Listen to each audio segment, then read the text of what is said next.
Nós vamos ler Romanos, capítulo 12, a partir do versículo 9. 9 a 13.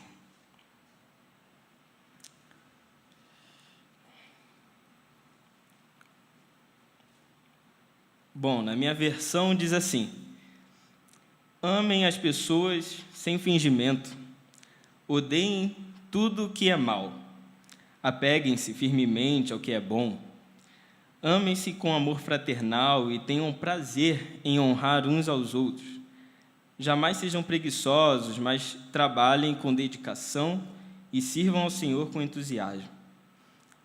Alegrem-se em nossa esperança, sejam pacientes nas dificuldades e não parem de orar. Quando membros do povo santo passarem por necessidade, ajudem com prontidão. Estejam sempre dispostos a praticar a hospitalidade. Senhor, meu Deus, obrigado, Pai, por mais esse dia que nós estamos aqui na sua casa, reunidos, Pai, como irmãos, para poder adorar, bendizer, glorificar o seu nome e também aprender um pouco mais da sua palavra, Deus, que o Senhor venha com o seu Espírito sobre nós, fazendo com que nós guardamos aquilo que o Senhor quer que nós guardemos e que possamos sair daqui com a nossa mente transformada a partir daquilo que aprendemos de Ti, Deus. Muito obrigado por tudo. Essa oração que te faço em nome de Jesus. Amém. Bom, eu me lembro de quando eu ainda era criança, nem digo quando eu era pequeno, né?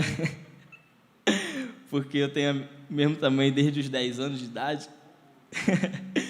Mas quando eu era criança, lá morando com meus pais, no Rio de Janeiro, com os meus irmãos, tinha algumas histórias assim que hoje eu acho engraçado, mas na época não tinha tanta graça, né? Por exemplo, eu sou o irmão do meio e eu tenho um irmão que é 4 anos mais velho que eu, o nome dele é Lohan, e uma irmã que é 2 anos mais nova que eu, o nome dela é Milena. E como filho do meio, eu não sei se isso acontece com todos os filhos do meio, mas comigo acontecia, eu queria ficar de bem com os dois, sabe? Tanto com o meu irmão mais velho, quanto com a minha irmã mais nova. Mas eu acho que o jeito que eu fazia isso não era tão legal assim, porque eu me juntava com o meu irmão mais velho para zoar a minha irmã mais nova, sabe? E era engraçado, porque ela era meio pavio curto, assim, se irritava muito fácil, sabe? E a gente achava legal deixar ela chegar até esse ponto. E por outro lado também, terrível, né? E por outro lado também, eu me juntava à minha irmã mais nova para poder também zoar o meu irmão mais velho, porque ele era meio sentimental, sabe? Daqueles de, ninguém me ama, de falar para os meus pais que eu era o filho preferido, e aí ele era rejeitado, sabe? Que fazia aquele drama, e a gente achava isso engraçado também. Só que o problema disso tudo é que, na mesma medida que eu ficava de bem com um dos irmãos, como me juntava a ele, eu ficava de mal com o outro, né? Quando zoava o outro. E nessa brincadeira, acabava que, às vezes, as discussões ficavam um pouco sérias, assim, de meus pais ter que intervir. E minha mãe, muito sábia, ela tinha um jeito muito peculiar de deixar a gente de castigo. Ela mandava a gente ficar abraçado um com o outro, e a gente ficava ali abraçados até lembrarmos que, apesar das nossas diferenças, do nosso modo de pensar ser diferente, do nosso modo de ser diferente, nós éramos irmãos. E por isso, acima de tudo, a gente devia se amar, porque nós éramos irmãos. Então o castigo era esse. E aí, quando eu li essa parte da carta de Paulo aos Romanos, eu logo lembrei dessa minha história, porque a situação da igreja de Roma era mais ou menos parecida, porque haviam dois grupos nessa igreja. Um eram os cristãos judeus, né, aqueles que vieram do judaísmo e reconheceram Cristo como Messias, Senhor e Salvador, mas eles ainda tinham a lei mosaica, eles ainda guardavam o sábado, eles ainda não comiam alguns tipos de alimentos, eles praticavam a circuncisão. Já o outro grupo eram os cristãos helênicos, né? Ou os gentios, como a gente está acostumado. E esse grupo de gentios, eles não tinham a lei mosaica. Eles não tinham esse negócio de guardar o sábado, eles comiam tudo que era tipo de alimento. E essa diferença acabava causando um certo conflito, uma certa tensão entre um grupo e outro, certo? Alguns gentios, inclusive, eram até antijudeus, né? Vamos colocar assim, entre aspas, a ponto de Paulo ter que dizer a esse grupo algumas coisas para acalmar os ânimos. Tipo, olha, gentios, calma aí, porque é por causa dos judeus que a misericórdia de Deus chegou até vocês. Isso está no capítulo 11 de Romanos. E no capítulo 14, Paulo vai falar para os gentios que eles deveriam respeitar as práticas dos irmãos judeus. Ou seja, Paulo está diante de uma igreja que possui um modo de pensar diferente, que possui um modo de ser diferente, uma cultura diferente, até uma prática religiosa diferente, apesar de ambos serem cristãos.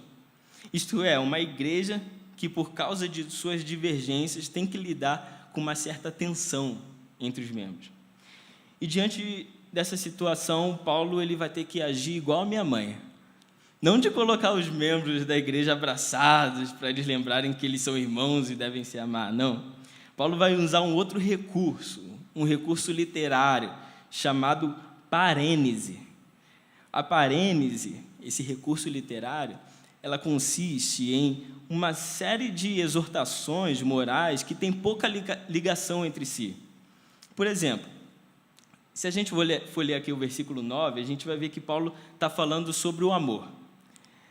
Mas, logo em seguida, Paulo fala sobre o trabalho, sobre o serviço na igreja. E aí, logo em seguida, no versículo seguinte, Paulo vai falar sobre a esperança, as dificuldades e a oração. Você consegue perceber que uma coisa não parece se encaixar muito bem na outra, que são assuntos que parece que não tem ligação? Pois é exatamente essa a intenção. A parênese é exatamente isso. É uma série de exortações que realmente não se encaixam um no outro. Parece que são frases soltas, assim. Isso vai do versículo 9 até o versículo 21 desse capítulo. Mas a gente ainda consegue traçar um tema central quando a gente junta todas essas frases.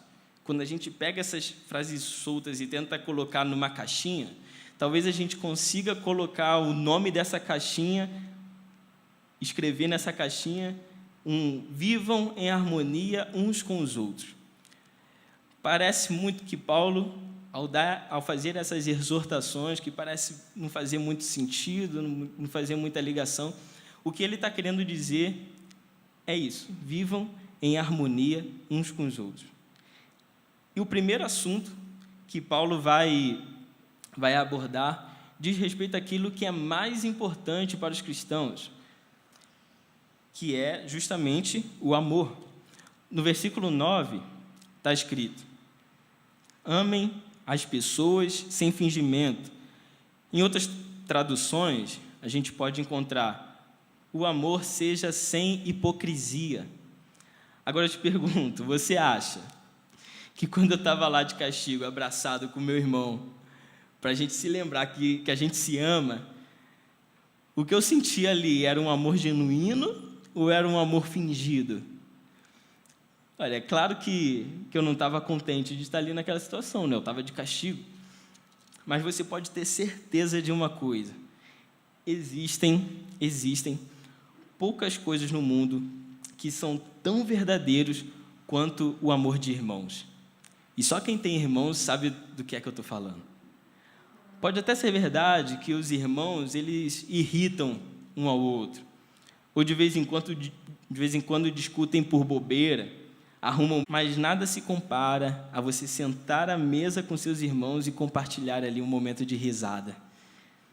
Nada se compara a você receber uma mensagem do seu irmão, da sua irmã, falando: olha aqui esse vídeo, eu lembrei de você assim que eu assisti.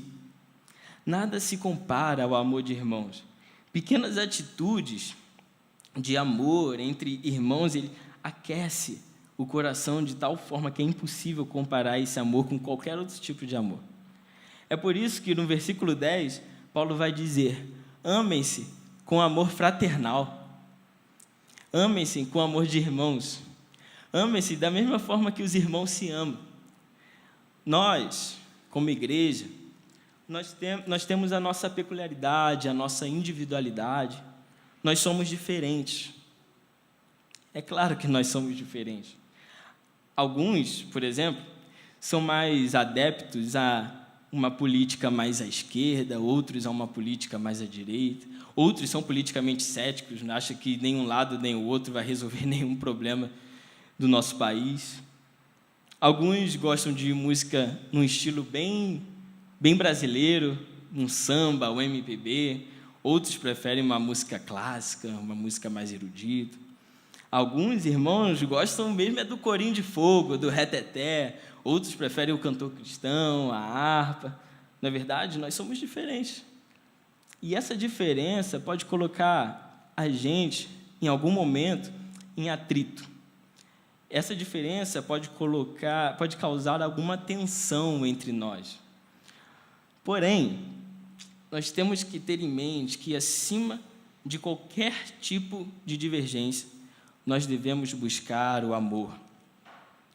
Não o amor fingido, não o amor hipócrita, não o amor do castigo, aquele que faz você abraçar o seu irmão por obrigação. Não.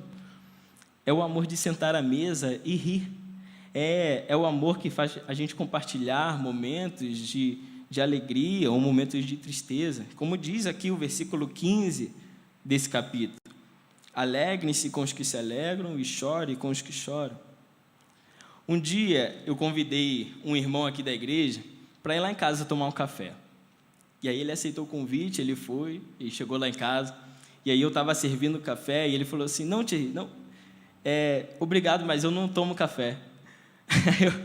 Como assim? Eu te chamei para vir aqui em casa para a gente tomar café, você vem e diz que não toma café? Aí ele deu uma risada e falou assim: pois é, mas isso é um exemplo de amor fraternal. Naquela tarde de sábado, eu aprendi com esse irmão que a comunhão entre nós, cristãos, nós, como igreja de Cristo, não deve estar naquilo que nós podemos oferecer uns aos outros. No meu caso ali, eu estava oferecendo um café. Mas o amor que devemos ter um para com o outro deve se fazer presente no sentar à mesa, no compartilhar da alegria, ou se for o caso, no compartilhar das tristezas também. Não se trata do café, se trata da mesa, da comunhão. Devemos colocar esse amor fraternal acima de toda e qualquer divergência que nós podemos ter. E nós teremos, e nós temos. A pergunta que nós devemos fazer a nós mesmos é: qual foi a atitude de amor que eu tive essa semana para com o meu próximo? Não estamos falando sobre atitudes grandiosas, sabe? Trata-se de uma simples mensagem perguntando: e aí, meu irmão, como é que você está? Ou eu sei que você está passando por uma situação complicada, eu quero que você saiba que eu estou orando por você. Pequenas atitudes como essas são demonstração de amor fraternal.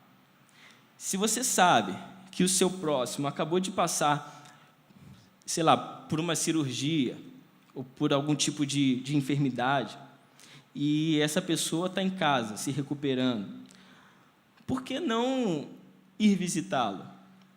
Alguns podem até pensar o seguinte: ora, eu vou visitar essa pessoa?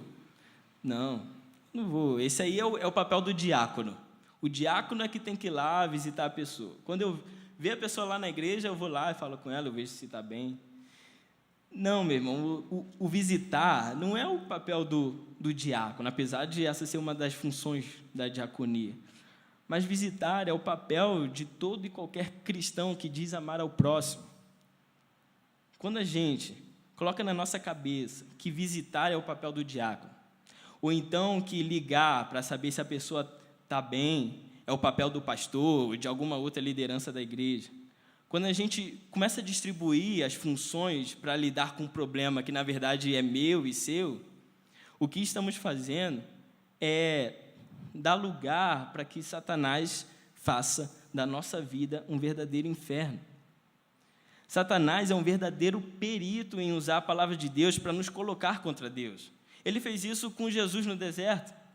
Se ele tentou colocar o próprio Cristo contra Deus, usando a palavra de Deus, imagina o que ele não pode fazer conosco, ou que ele não pode tentar fazer conosco.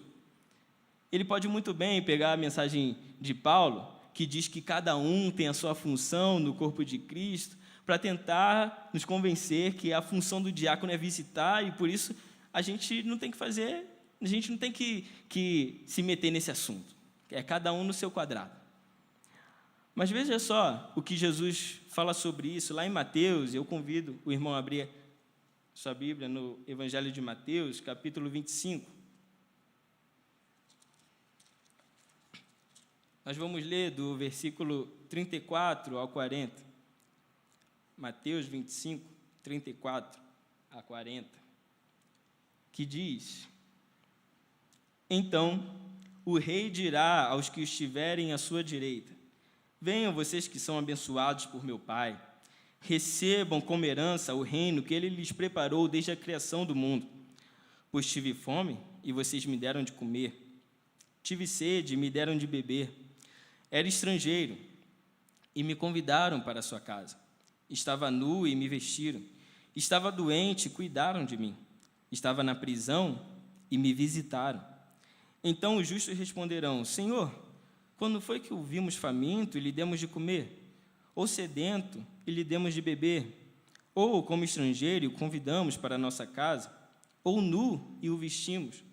Quando foi que o vimos doente ou na prisão e o visitamos? E o rei dirá: Eu lhes digo a verdade. Quando fizeram isso ao menor destes irmãos, foi a mim que o fizeram.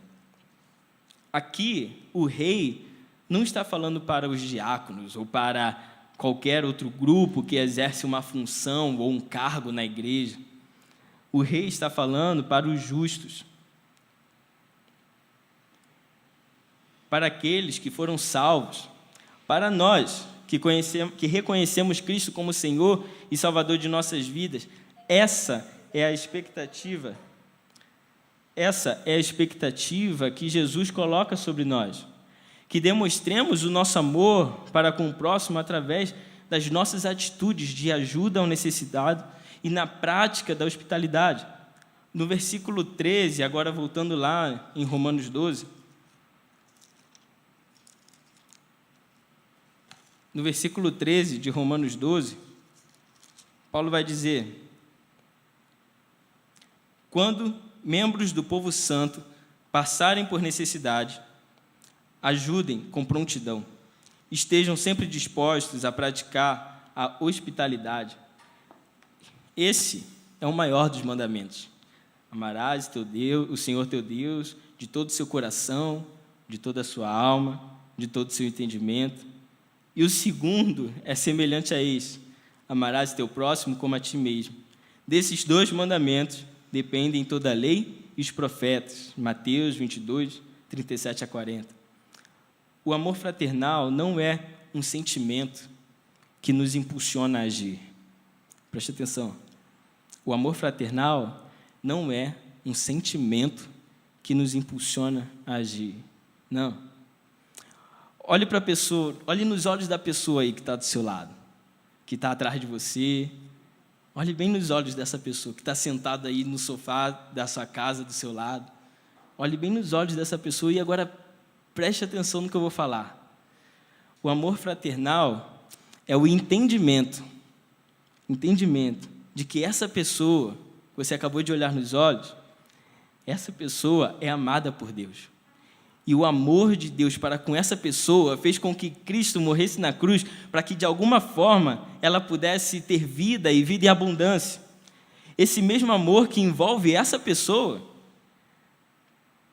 também me envolve e também te envolve.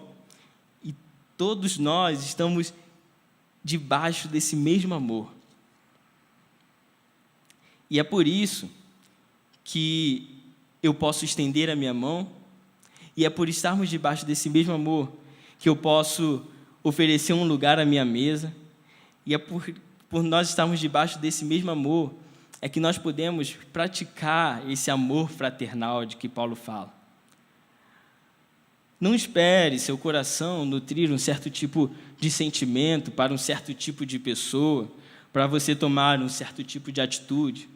Nós não estamos falando de sentimento, nós estamos falando de algo que é muito maior.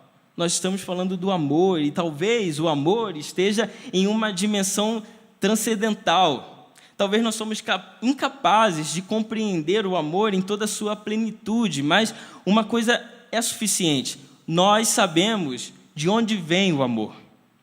E por sabermos de onde ele vem, nós podemos, com sabedoria, guiá-lo para que ele chegue até o coração daquele irmão mais cansado, ou até o irmão mais necessitado. Guiar esse amor para que ele chegue até o irmão que está enfermo, até a criança mais nova da igreja e ao Senhor mais antigo. 1 João, capítulo 4, versículos 7 e 8. Amados, vamos amar uns aos outros, porque o amor vem de Deus. E tudo que ama é nascido de Deus e conhece a Deus. Quem não ama, não conhece a Deus, porque Deus é amor. Esse é o convite que Paulo faz a essa igreja tão divergente, mas que são irmãos, não do mesmo sangue genético, mas irmãos do sangue de Cristo. E essa é a exortação que nós, como igreja, devemos fazer também para nós mesmos. Essa é a lembrança que nós temos que trazer à memória sempre, que apesar das nossas diferenças e das nossas divergências, acima de tudo, tem que estar o amor fraternal. O segundo assunto que Paulo trata nesse trecho é sobre a questão do trabalho e do serviço. Versículo 11. Jamais sejam preguiçosos, mas trabalhem com dedicação e sirvam ao Senhor com entusiasmo. Esse versículo pode ser traduzido de diversas formas, como sirvam ao Senhor com o espírito zeloso, ou ainda, deixem que o Espírito os animem a servir o Senhor, dê ânimo para servir ao Senhor. Seja qual for a melhor tradução, o fato aqui é que Paulo está nos fazendo um alerta. Às vezes, nós levamos o trabalho da igreja como um hobby. Por exemplo, se eu toco algum instrumento, ou se eu canto, eu faço isso porque, eu sei fazer legal, é legal para mim, então eu faço.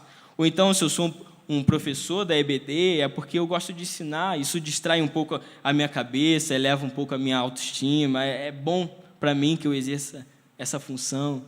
Percebe como esse tipo de pensamento é problemático? Algumas atividades que nós exercemos na igreja de forma tão natural pode cair em uma rotina e se transformar em um tipo de hobby, como uma atividade que a gente faz no final de semana, semelhante a andar de bicicleta. O problema é que, sobre os hobbies, nós não temos responsabilidades e podemos até mesmo fazer isso de forma preguiçosa. Eu já ouvi muitas vezes alguns amigos falarem assim: olha, se não der para a gente ensaiar, não tem problema, a gente toca assim mesmo. Como assim a gente toca assim mesmo? Se não é possível a gente se preparar para dar o melhor para Deus, então eu vou dar o pior e não tem problema? Onde foi que nós esquecemos o zelo pelo trabalho do Senhor?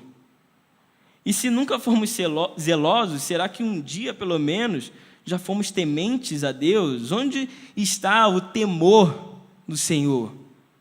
No trabalho, na obra do Senhor. Como é possível, então, a gente manter o zelo pela obra de Deus e não deixar com que a rotina acabe nos esmagando? A segunda parte do versículo 11, ela responde essa pergunta, que diz assim: sejam fervorosos de espírito, servindo ao Senhor.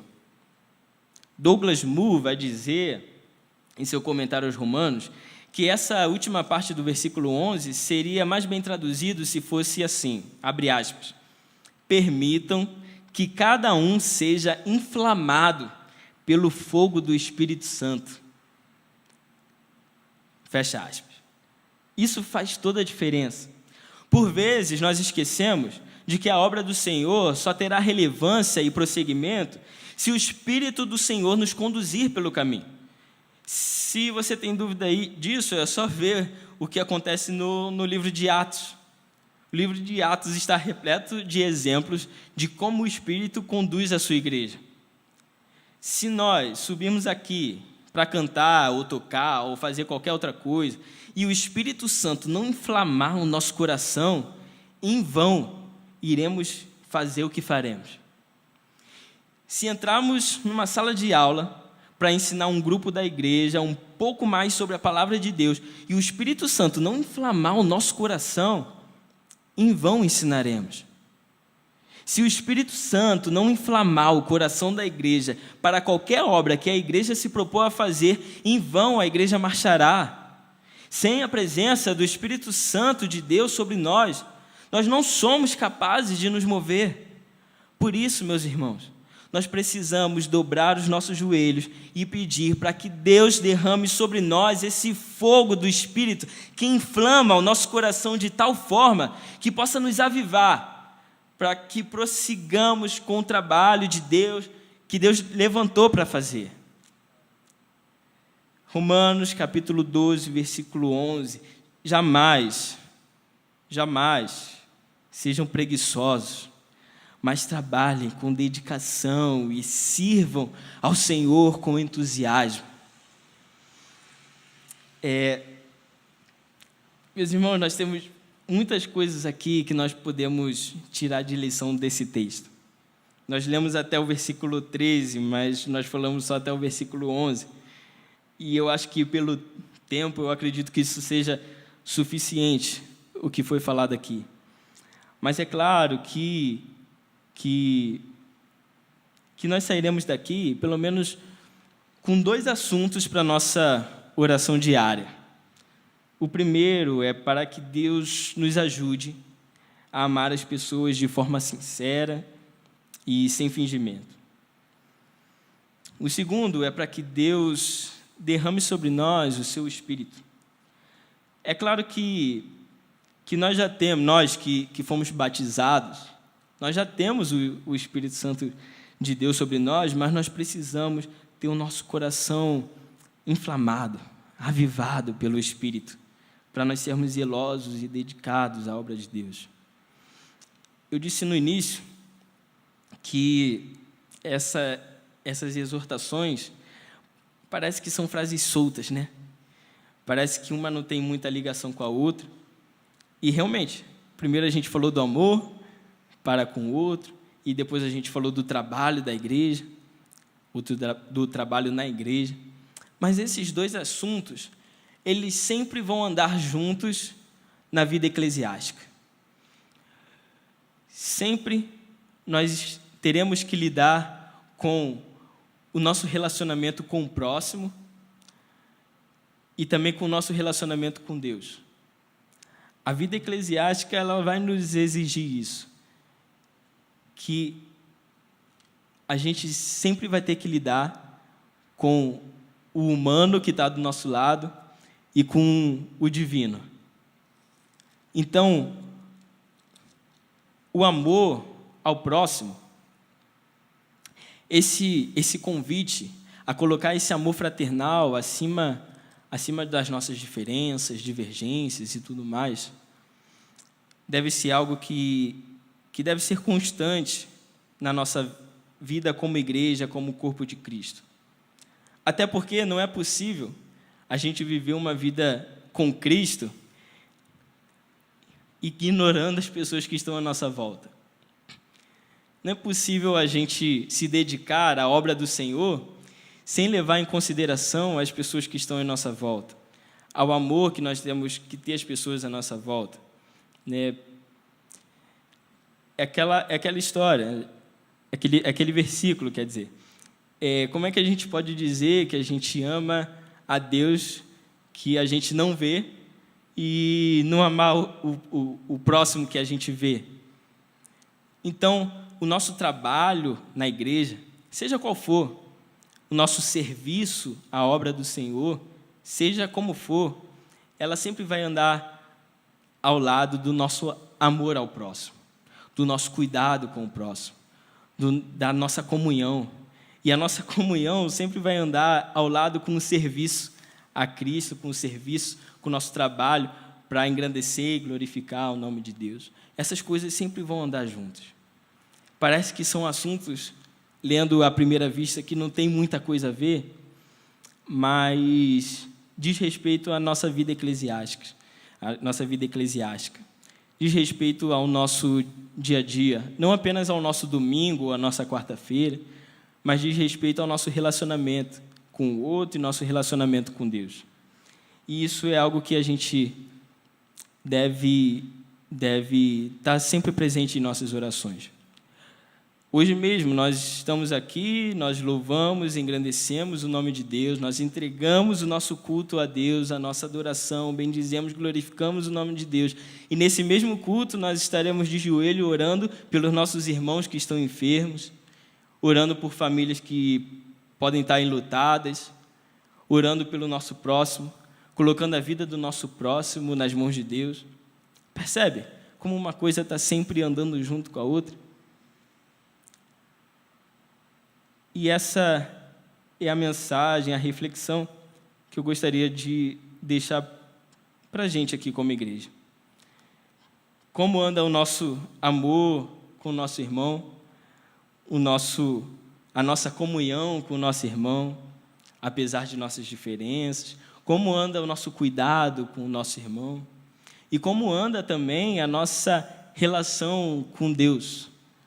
Como anda o nosso serviço com Deus? Será que aquilo que eu tenho feito de forma preguiçosa, de qualquer jeito, eu tenho feito porque eu tenho que fazer? Ou eu estou sendo zeloso? Ou eu estou entregando o meu melhor? Ou eu estou fazendo o melhor que eu posso para poder entregar o melhor para Deus? Esse é o nosso papel como igreja. Servir a Deus e edificar a igreja. Servir a Deus e edificar a igreja. Servir a Deus e edificar a igreja. É isso que nós estamos fazendo, servindo a Deus com o nosso melhor e edificando a igreja, colocando o amor fraternal acima de todo e qualquer tipo de diferença, de divergência. Que isso possa ficar guardado em nosso coração, nos fazer refletir e que Deus nos abençoe.